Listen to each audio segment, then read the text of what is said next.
আজকে রান্না করব কুদলি ভাজা।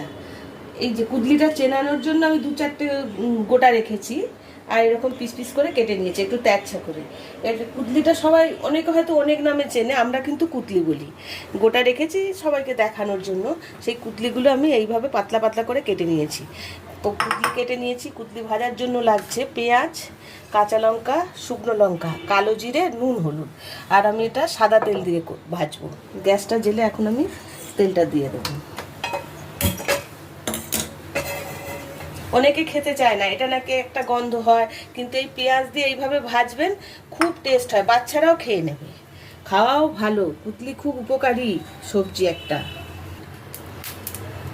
তেলটা গরম হয়ে গেছে, এখন এর মধ্যে আমি দেবো সামান্য কালো জিরে, দেবো দুটো গোটা লঙ্কা দিয়ে দিই, দিয়ে পেঁয়াজ কুচানোগুলো দিয়ে দেবো। পেঁয়াজ কুচানো একটু বেশি দিলে খুব ভালো হয়। আর দেবো দুটো কাঁচা লঙ্কা দিয়ে একটু পেঁয়াজগুলো লাল লাল করে আমি ভেজে নিই।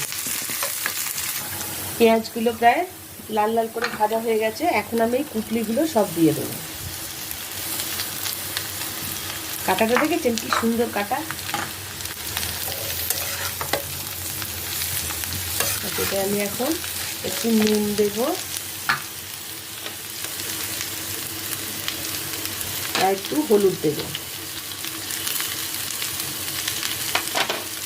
দিয়ে ভালো করে নাড়াচাড়া করে 5-6 মিনিট আমি ঢেকে রাখবো। একটু সিদ্ধ হতে দেরি হয়, দেখতে এরকম, কিন্তু একটু সবজিটা শক্ত শক্ত আছে।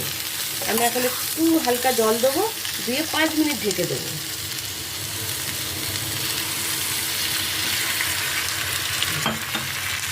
এখন আমি 5 মিনিট ঢেকে রাখবো।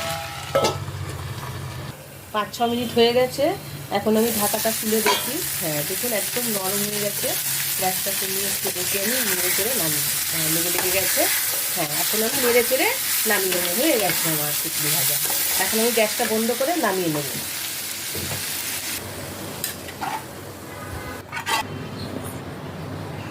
রেডি হয়ে গেছে কুটলি ভাজা।